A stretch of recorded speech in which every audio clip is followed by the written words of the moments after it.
Good evening. You're tuned into another edition of The Late Show here on WQMC. Thanks for tuning in. This evening, Long Island punk band 7SPLINTERS joins me here on the program. They're a band from the South Shore of Long Island that plays music that's been influenced by bands such as NoFX, The Offspring, Sum 41, Nirvana, and others.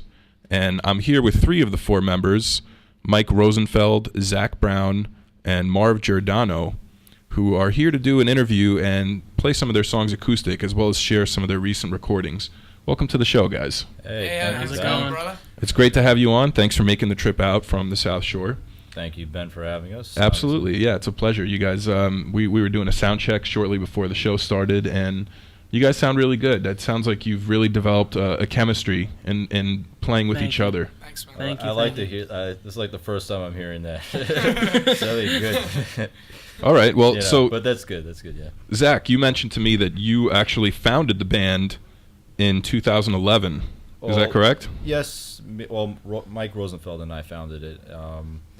I was in Israel for the year. Usually after high school, we go to Israel for the year and learn Torah and just have a good time and whatnot. So once I came back, I gave Mike a call and like, I want to start a band up, a punk rock band like NoFX and Sum 41. Let's come over to my house. Let's just discuss ideas. So then pretty much took it from there. And then the name 7SPLINTERS just kind of just popped into our heads randomly in the ice cream store, like down the street from where we live. So was there any particular reason that 7SPLINTERS popped into your head, or it just sounded like really punk rock? We like the number kind of band name kind of thing, like Sum 41, Blink 182, 88 Louis. That's another punk band, and we just like that kind of sounding name. So like, 7SPLINTERS, just like that. But originally, actually, it was called Splinter 3. Splinter 3, and then like Seven Splinters does have a better ring to it. Yeah, it has like that. Yeah, that's exactly. it. Nice alliteration going on. And we just took it from there. And Mike and I, been best friends. We've been working for since. Yeah. We've been chilling every day. Just hanging out, writing songs. I mean, honestly, Zach pretty much taught me how to play. Okay. I mean, I always wanted to do that American Dream type thing, create a band, and but I never really knew how to play much. I had a guitar since I was little, but I always sucked at it. But then when we started becoming friends and having these ideas, I picked up his bass and I kind of just went with it, and it's been working ever since. So what was it that drew you to the bass? Just the fact that he had one that you could play, or did it was more of the fact that it was easier than guitar and it still sounded awesome. Okay. And I mean, it pretty much started off that he just showed me some basics and key things to know, and from there I started reading tabs and just widening my horizon on music, and I just started listening to a lot more bands, getting into different styles, and I mean, since then, it's like you said, almost 3 years. I think I don't consider myself a musician per se, but I think from when I started, I'm worlds better than what I was. I think I could pull it off pretty well at this point. And so over the past 3 years, who are some bassists and bands that you've listened to that have had an impact on your playing? Well, since I was 7 years old, my favorite band in the world has always been Metallica. So Cliff Burton right over there, unfortunately, he's not with us. And any bassist from Metallica, pretty much. And then once I started getting into the punk genre through Zach, Sum 41 bassist, Cone. I don't even know his real name, to be honest. And Mark Hoppus is a huge influence because I love the way his bass sounds. I love all their songs, and honestly, most of their songs are just so easy to play, but they sound great. And I mean, those are pretty much my main influences, I would say.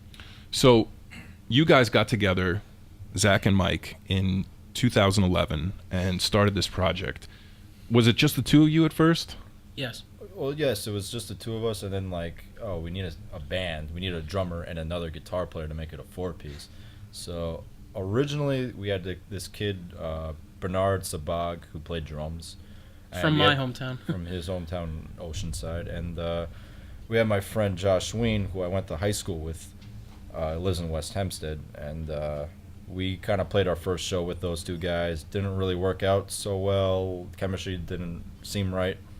And then 2 or 3 months later, my brother played in another band called Wasting Sailors, which is no longer in existence. And we're just like, yo, just join our band, you know. You love punk rock like we do, so just like just join in, man. Jump on the bandwagon. So what point was that? Was that still in 2011? Yeah, that was like around late October, November time. He kind of So came about in. 6 months after you and Mike got together, your brother came aboard. Yeah, but at the same time, I still consider him an original member just because he played the first 2 shows with us during that time when we formed. Like May time to October, he was always with us. Like whether it was helping us with equipment or playing shows with us, he was always there. So I do consider him an original member, and not counting, unfortunately, Josh Wayne. Sorry, dude. But that's just how it has to be. Okay. Yeah. Now, Jake couldn't be with us tonight. He's overseas right now.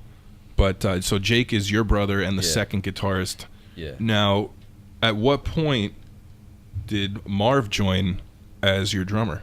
Well, this is kind of, I wouldn't say a funny story, but it's kind of like a prick move to do. But we had this show January of 2012. It was 7SPLINTERS, this band called the Panthers, and the Compromise. I don't really know how I remember that, but anyhow, the first time we met Marv Giordano was that day. And at that time, we had our third drummer called Jake Socher, which we called Jake So Tall because he's so tall. We met Marv Giordano that day, and we heard him get on the drums, and I just turned to Mike Rosenfeld. I'm like, yeah, we are stealing this guy. I don't care what we have to do. That's literally how it happened. We said he is going to be our drummer no matter what it takes. The next day, they wound up coming to my job where I worked at Guitar Center. I was working for the drum department, actually, the one in Carl Place. And Oh, I know that Guitar Center very well. and like literally, I see Mike and Zach come walking into the store. They come into my department, and they're just like, "We want to ask you if you wouldn't mind, like, you know, coming in and filling in, playing some shows with us, you know, because our other drummer, he has he had like carpal tunnel syndrome or something like that. After the show, his hand just went out, like that was it. So Yeah. then, like, we had this show coming up, like, oh shoot, we don't have a drummer. So like, oh, what about the guy from the Panthers or something?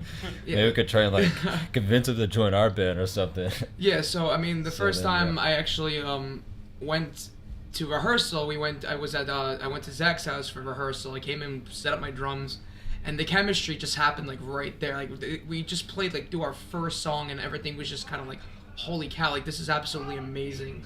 Like the feeling of the music came together really, really well. The rhythm of the music worked out well. And, me and Mike, when it comes to Mike's bass playing, he locks in with me perfectly. It's always super tight. We kind of influenced him to get into more of the punk scene, because, I mean, that's definitely not where his music background is. But we're still trying to get him into having that speedy drum sound. It's not easy to get him to do that, but we work on it. Yeah, these guys drive me up the wall. So, Mike, I'm sorry, Marv. Yeah. I'm interested in hearing a little bit about your evolution as a drummer, and how you just how you developed really as a drummer and as a percussionist. I was a theater major when I was started out in high school, and I went to the Long Island High School for the Performing Arts, and in Syosset, and they had like every morning, like they had these like practice rooms that were like down the hallway from where the main theater was, and they always had like these drum kits that were set up in there, and I used to just go in there and just mess around on the kit, and then one of the teachers came over to me and like stopped down like right in front of the mirror and was just like, hey dude, like I heard you playing the drums before. I like you play really, really awesome, and I noticed that like when you play a beat, like you're locked into that beat and nothing ever changes. Would you want to take one of my classes, and come and join my class, and I'll get you in? And I said, yeah, sure, why not? And that's where it all pretty much began. Like, from that one school and that one teacher, like, I started playing more shows, and I really liked the feeling of like just setting a groove for the whole entire band to follow, and like the audience gets involved with, like they're clapping, they're feeling that beat, and they start dancing with you, and it's really an amazing feeling as a drummer. So Mike mentioned that he is trying to get you to play more in sort of a punk style. Yeah. What what would you say are your biggest influences as far as musical styles and stuff that you listen to that affects your playing and your ear? Growing up, I listened to like a lot of, I guess you would call it nowadays, like garbage. Like I really like, because growing up, all my friends were like listening to like the rap stuff and like, Backstreet Boys, Mark Anthony, Ricky Martin when he was out, like all that techno stuff that was coming out, and I liked it, but it was just like it wasn't until my uncle hooked me on my first rock and roll concert, which was Journey, at the Nassau Coliseum, and it was Journey, Styx, and I think it was Foreigner at the Nassau Coliseum, and like I just remember like watching the drummer just playing and like how like he just got the crowd into it, like how he just beat the living daylights out of his drum kit, the way he would twirl his sticks, throw them up in the air, catch them, and I was like, I want to be that guy. Like I want to be the one that's playing behind this kit in front of thousands of people and just playing. And for me to do that, it's a really good experience. So how old were you when your uncle took you to the Coliseum for that first concert? God, I think it was like I was just starting out in high school, so I was like 12 at the time, 12 turning 13. Okay. At that time. That's definitely an interesting anecdote right there. So I'm really glad you guys are here. We had the pleasure of hearing you warm up, doing sound checks. I also had the opportunity to listen to some of your recorded materials ahead of time in preparation for the show. And I was wondering if you could tell me when this stuff was recorded and what time period. Is this all from similar sessions, or I see that you have the So EP? The So EP was started recorded on May 31st of 2012 at the Mix Palace in West Hempstead, New York. We pretty much did that entire album, recorded it in one day, pretty much. It sounds crazy, but 4 songs were all recorded in one day. To this day, I don't know how we did that. I think we were just all on like speed or something. But literally right after they found me. Yeah. They came over to me like, yo, by the way, we want to start like working on an album. Like, do you want to come into the studio and start working with us? And I was like, yeah. And I mean, their music, it's great. It's definitely different from what I'm familiarized with as a drummer. We kind of just winged it when we went in there. Literally. We just kind of threw our random songs together, saw how it fit, went in, banged it out right there, and honestly, we love the final production of it. We think it sounds sick. Hopefully others do as well. And we stand by that because that's our original stuff, really. Okay. So you mentioned that the first track off that Oscar Puck, that was your first single, right? Yes, it was. It was not only that was actually the first song I ever wrote for the band. And I'll tell you a little story about it. Mike and myself were chilling on the weekend. I mean, we have a thing, we have Shabbos, if people don't know what that is. But it's like a week, we just chill and learn Torah and all that kind of stuff. But anyways, so we were walking around the park where I live, and we bumped into these kids, like, skateboarding and doing all sorts of bicycles. Hooligans, pretty much. And this one kid came up to me. I'll never forget this. He's like, yo, my name's Oscar Puck, and I don't give a fuck. And that just kind of stuck in my head. I'm like, this kid's name is Oscar Puck? You gotta be kidding me. And I'm like, I gotta write a song. Zach turned, like, I was standing there when this happened, and Zach turned to me and is like, all right, I already have some things brewing in my mind. Let's start writing the second Shabbos is over. Yeah, and I had the whole beat like in my head, like on like like a freaking like Mission Impossible kind of theme going on, and then that's how it just kind of happened, Great. Well, I'd like to take the opportunity to share the EP with our listeners. That'd be rad. Awesome. So this is Dope.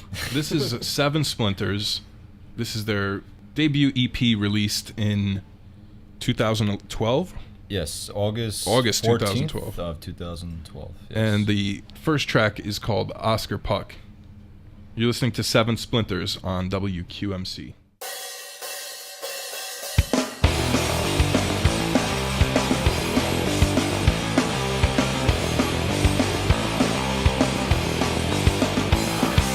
I intend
this, I'm really scared.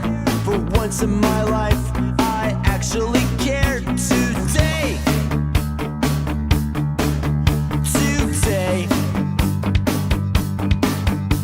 I'm ready to ask her the question.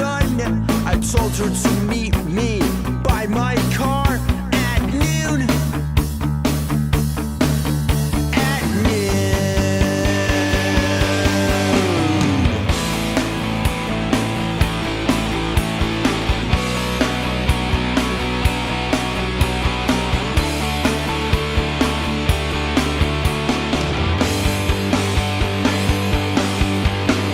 So we're sitting in my car. She's looking at me, thinking I'm bizarre. So what?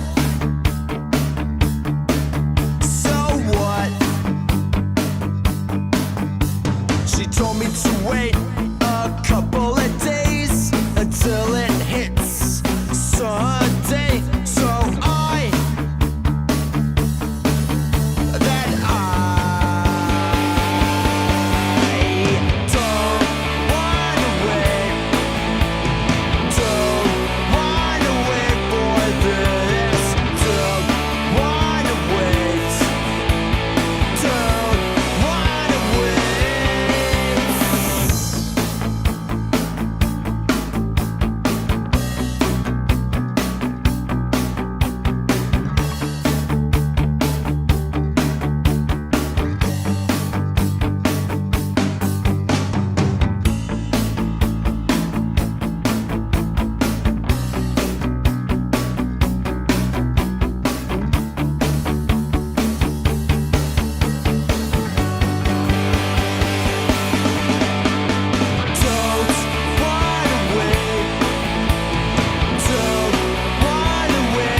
you made my love for you such a crime.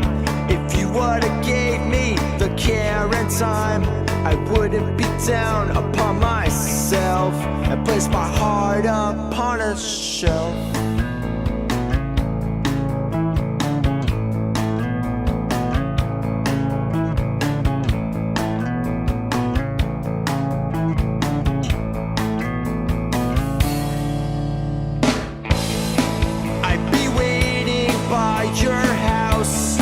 Till you finally came out. You forgot what I'm all about.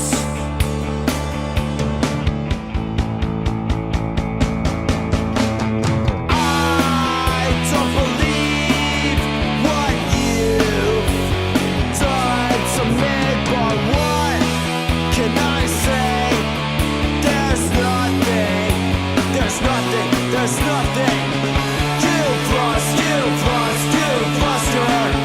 You've lost her. You've lost her.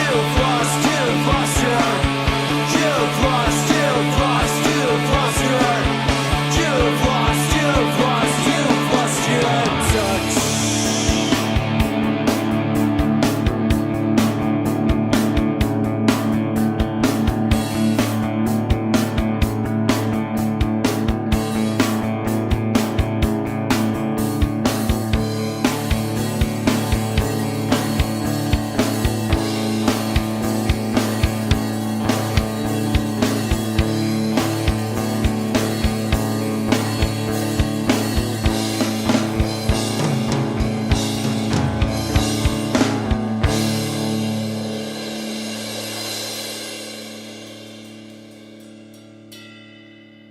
So that last track was D34 off of 7SPLINTERS 2012 EP, So. That's S-O question mark. And you just heard the last 4 tracks were all part of the EP, starting with Oscar Puck. That was the first track we heard, 7SPLINTERS' first single. Track 2 was No One's Calling Mom and Dad. And track 3 was Don't Wanna Wait. So I'm joined here by 3 of the 4 members of 7SPLINTERS, guitarist Zach Brown, bassist Mike Rosenfeld, and drummer Marv Giordano. Second guitarist Jake Brown couldn't make it tonight, but he's here in spirit. And I appreciate you guys coming out. Now, Marv, you mentioned to me that you were really affected by Hurricane Sandy last year. I was. It's a really difficult thing to talk about, but last year when we got hit by the hurricane, I live literally in Island Park, like right next to where the canals are, not too far from where the where Long Beach is. And when the hurricane hit, my family and I, we moved into a hotel in Merrick, not knowing how long we were going to be there for, and we had no idea the extent of damage that was going to wind up happening to us. And I wound up losing pretty much my whole entire house. Everything that was, either next to us, in front of us, behind us, houses, everything got destroyed.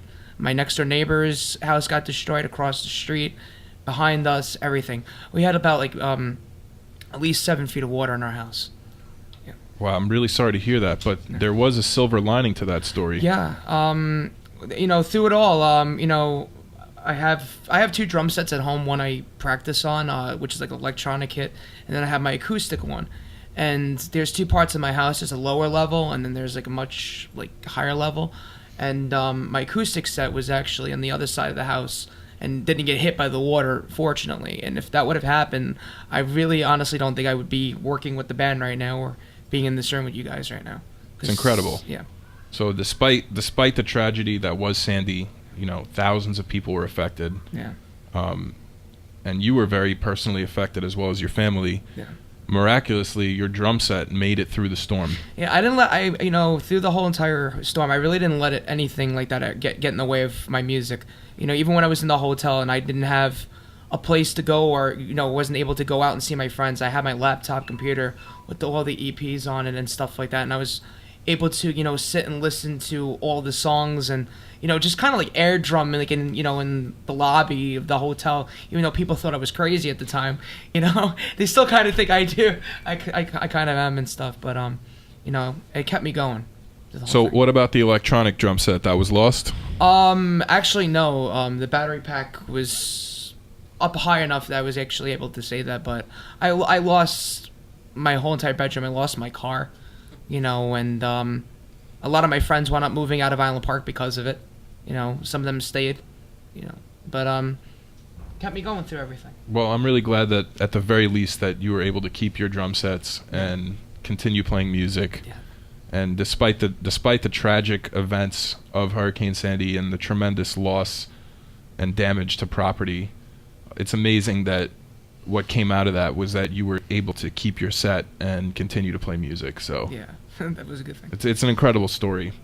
Now, we just heard your EP. You guys recorded that in 2012.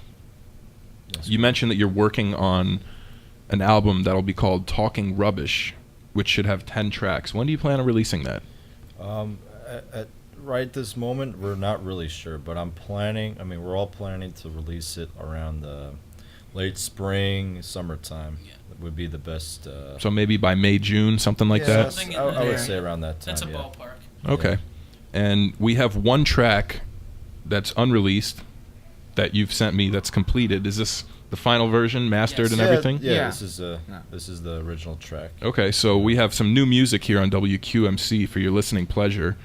This is called Buzz Off, and it's off the 7SPLINTERS upcoming feature-length album Talking Rubbish, which should be released sometime late spring, early summer. We'll definitely keep you posted. But for now, have a listen to Buzz Off by 7SPLINTERS. You're such a selfish little prick. Bad milk, guns on my teeth. Always seem to piss me off.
All right, that was Buzz Off by 7SPLINTERS. Now, you guys said you were going for a bit of a Black Flag sound on that track? Yeah, I mean, at that time when I wrote it was, I think I wrote it like May of, I don't know, when did I write that song? I don't remember. I think it was sometime in 2012 I wrote it. And one of my friends was just annoying me that day. Annoying me about like stupid things, how I took this thing, I didn't get it back, whatever. So I was just like, I'm just going to write a song about this kid, just, him just annoying me. And then at that time I was just listening to Black Flag, Minor Threat, Fugazi, a lot of like NoFX, a lot of that kind of stuff, very angry punk rock, You also mentioned that there were some really varied influences on the upcoming album, Talking Rubbish, that you even had some sort of Oasis and Blur sounding influences, even a little Dave Matthews influence on that album. Yeah. Is that what do you guys listen to? Let me just get a rundown from you guys on the top stuff on your iPod. What's on your iPod that you're listening to a lot nowadays? Well, for me, I mean, for the past exactly 10 years, I have been listening to the same bands, and I never disbanded them or left them in the closet, door shut. But the first record I remember buying was All Killer No Filler by Sum 41. And that day, I actually got 4 permanent teeth pulled out that day. And my mom took me to the CD store, and I got All Killer No Filler that day, and that just changed my life forever. And that's like, oh man, I don't know what this is. I didn't know what punk rock really was then, because I was 12. But like, this sounds cool, and it just really looks cool. And somehow I know I'm going to be doing something like this down the road. I don't know when, but I just knew.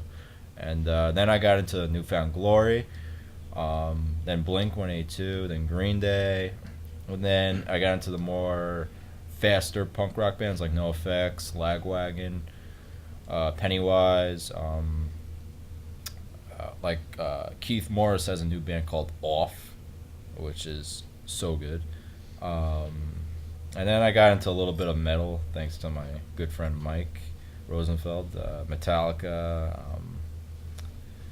I like Suicidal Tendencies, Megadeth, Iron Maiden. I love Iron Maiden, and a lot of that kind of stuff. And obviously Oasis. I love British Britpop kind of music like Oasis, Blur, Pulp. The Sex Pistols are incredible. The Clash. Yeah, pretty much those kind of bands are in my top 10, 15, I can't. I don't know how many. I don't know how many listed. Pretty much my entire iPod. Yeah. So Marv, you originally were listening to stuff like the Backstreet Boys and Mark Anthony, but you eventually came into rock music through your uncle, Foreigner, Journey. Yeah. What are you listening to nowadays? Pretty much it's been a lot. It's been along the same. Recently I got hooked on the band Rush. A lot. I admire the drummer Neil Peart from the band. I mean, it's just his style of drumming. It's very, very he's very, very loose, and I admire that in a lot of drummers because he writes all the material for Rush, the lyrics, the drums, the vocals, all the other musical parts. But it's just the way that he plays it. Everything that he plays just perfectly fits in with the song. His drum fill-ins are very, very they're very, very complex, but they're very, very tight. And I tend to use a lot of what he does sometimes in the songs that we play as well. There's a song that we have on the album that it's called If Not Plastic, It's Trash, where when the whole band comes in, I use a lot of drum fills, like a lot of rolls off the toms. And, I kind of take a lot of what other drummers do, and I put it into my own perspective. And, it helps me get through the songs that I play. Cool. How about you, Mike? What are you listening to nowadays? Nowadays, I mean, the past 3 years since I started really becoming close friends with Zach, I got into the punk scene, Sum 41, Blink-182, recently Descendants and Lagwagon. NoFX is sick. But honestly, growing up, I was always, like I mentioned before, Metallica was the band for me. And I also love Offspring. There's always been my top. Foo Fighters is incredible. Saw them live a couple years back with Zach. It was amazing. I mean, pretty much most of what Zach said for his bands is under me. Add a few metal bands and a few other random groups here and there, and that's my playlist. Nice. So it's interesting to hear the different influences and inputs that bring you guys all together. Now, I'm not asking you to speak for Jake, but what is Jake like to listen to? He listens to the same things I listen Same to. stuff, huh? Like, I'm not even exaggerating. He listened to the exact... It's identical to Zach. Yeah. Because they in the same house, Right. they listen to the same stuff. So no arguments over the stereo. Oh, no. Never. Everyone's pleased. Yeah. They consider me as the one that's always out there. Yeah, he's Yeah. the outcast. I'm always the outcast. But Always. yeah, it's funny because like Jake plays guitar very, very similar to I do, and I pretty much trust him when it comes to rhythm. You know, he's like one of the tightest rhythm guitarists I've played with. So does he mostly play rhythm guitar while you play lead? Well, we all play rhythm in the band. There really is no like lead guitar in the band. It's kind of like Foo Fighters. There really is no lead. It's just all rhythm based, you know. So that's what 7SPLINTERS is all about. Just tight rhythm and just really fast like strummings and Riffs stuff like yeah. that. And you know, like the Ramones are a big influence on the band. Huge you know? influence. Love Like all the Ramones. downstrokes, like 1, 2, 3, 4 kind of thing, and then we just blitzed through the whole set in like 20 minutes, and we just played like 50 songs, you know. Jake And had the an the amazing Ramones piece. started just a couple miles away from here in Forest Yeah. Hills. Yeah. Right I saw nearby. the documentary called "End of the Century," Yeah. which came out right after Joey died. You know, which was unfortunate, but that was a great documentary. So yeah, the Ramones are a big influence, pretty much, on our band. So we're gonna take a quick break, musical break, and when we come back, we'll have you guys play a live set. How does that sound? That sounds super good. rad. Shout out to the Swellers, my newest favorite band. Zach and I saw them live. They're sick. They're from Detroit. Sick punk band. Everyone should listen to them. Cool. Agreed. So I think it's definitely right about time that we get to hear what you guys sound like live here in the studio. And I think the listeners are also excited to hear what you might sound like live. So without further ado, it's 7SPLINTERS from the South Shore of Long Island doing a live set here on WQMC. We have Zach Brown on acoustic guitar, Mike Rosenfeld on electric bass, and Marv Giordano on the drum. So take it away, guys. All right, this first song we're doing is called Mandy Dubs. This is actually going on the album, and this is the first time we're playing it live acoustically, so we'll see how it goes. 1, 2, 3, 4.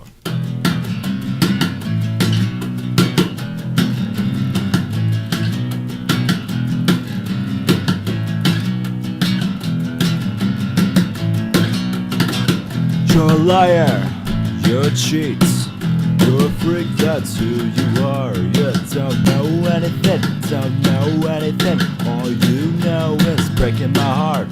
Mandy, Look at me, Mandy, what do you say? Mandy, The man you love Mandy. is falling from above.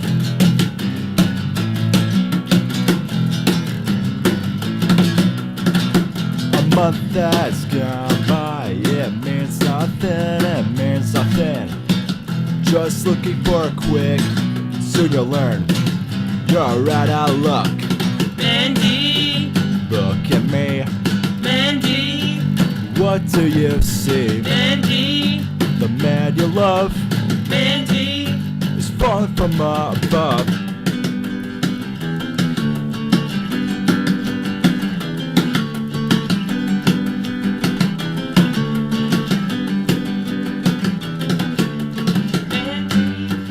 Look at me, Mandy, what do you see? Mandy, The man you love Mandy.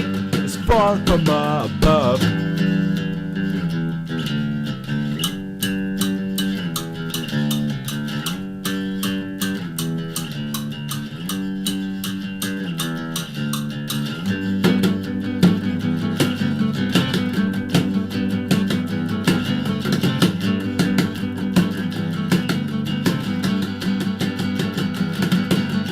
Mandy, Look at me,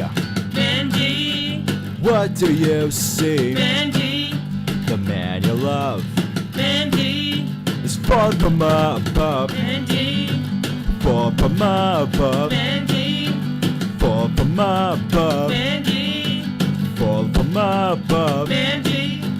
Fall from above.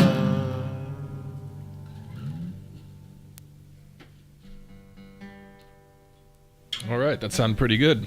Thank you. Thank you. So what's up next? Let's do Don't Wanna Wait. This is our second single we wrote. Off of our EP. And we heard the recording of this just earlier. Yes. did. That was track 2 on the EP, right? That's correct, Ben. This is gonna be. It sounds a little different. We're playing a little bit slower and Different tuning. yeah, different tuning. This is all of our songs when we record are usually in standard tuning, but we discovered at our last show we played at Webster Hall that let's just do this a half a step or a full step down, and it actually sounds even better because what I think we were doing the whole time was like trying to copy how the studio sound instead of just playing live as a band, and I think we finally got that, in our live performances now. So and Sounds better with our crappy singing. yeah, it's a lot easier for me because I have like a baritone voice. And anyways, I don't know how we got sidetracked, but this song's called "Don't Wanna Wait," and I wrote it for a chick like a few years ago. And I think she goes to this school, so this goes out there. Yeah. 1, 2, 1, 2, 3, 4.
So that was Don't Wanna Wait, live acoustic here in the studio at WQMC.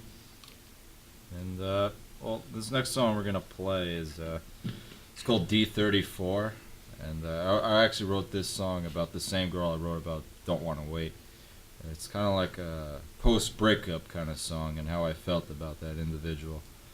And no, it's not her bra size, if anyone thinks of a number. I never really thought about it like that. But anyhow, this song's called D34, and it goes like this. 1, 2, 3, 4.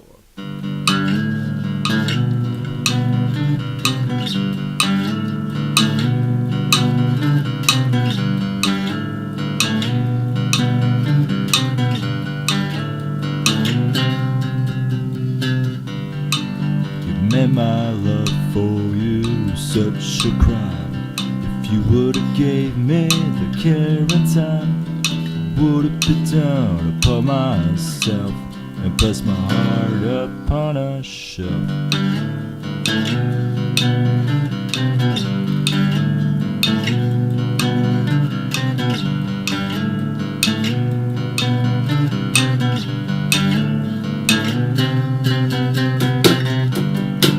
I'd be waiting by your house till you finally came out.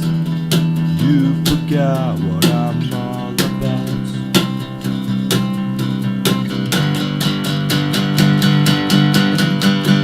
I don't believe what you've done to me, but what can I say? There's nothing. There's nothing. You've lost your. You've lost your. You've lost your. You've lost your. You've lost your.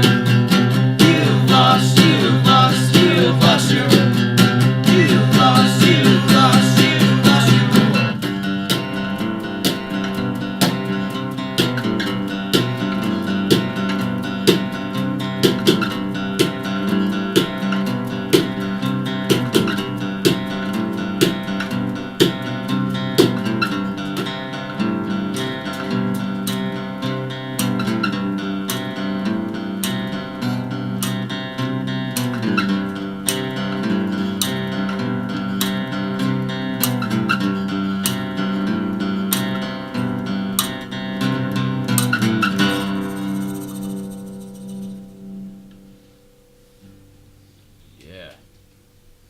That wasn't so bad. Emotions right there, man. Emotions. Yeah, very hard emotions. Yeah. I got a tune. Sorry. I know this is on the air. Wanted to make a quick shout out to a band that I personally love, we all love, called The Swellers. They're from Detroit. They've been around for like 11 years, but they're firstly starting to get really big now. And I love them. They just came out with a new album, and we wanted to record with them at some point. That's why I tried contacting them, making this shout out. I hope they go all the way. I hope we can work with them sometime. They're awesome. The Swellers. Yeah, my favorite song by them is called Dirt, which is a pretty good song. Epic song. Yeah. And I had the pleasure of seeing them twice. So. I saw them once, and we met them. We talked to them. They're just like sweetest guys, really chilled out. They love playing music just like us. Normal guys, like, you know, they just like to go chill, play music. That's all it is. So you guys got a finale track for us? You guys want to play something to wrap things up? What do you got? Oh, you want to do No One's Calling Mom and Dad? Either No One's or us, or your choice. Let's do No One's Calling. Yeah. This is my favorite song because I actually wrote the bass for this. That's And, true. And Zach wrote the lyrics because I suck at writing lyrics. I mean, I'm not the the greatest either, but I We just tried. passed. You know what I mean? Yeah, this is called No One's Calling Mom and Dad. We all come in at the same time. All right. Mess things up. Don't screw it up. Anyways, all right. 1, 2, 3, 4.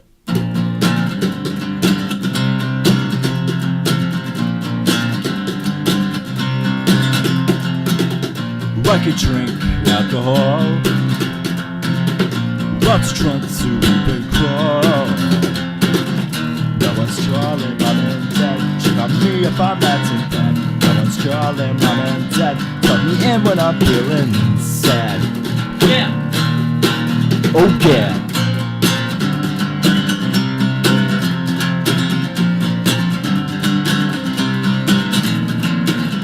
Like it ain't food with my hands. No, you can't. I won't listen to you, dumbass. Yes, you will. No one's calling mom and dad. Check on me if I'm acting bad. No one's calling mom and dad. Tuck me in when I'm feeling sad. Oh yeah. Oh yeah. Oh yeah. Oh yeah. Yeah.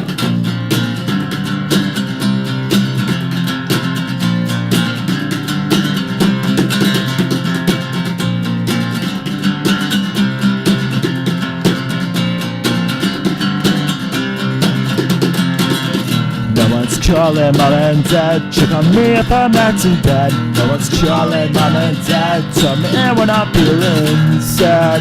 Oh yeah. Oh yeah. Oh yeah.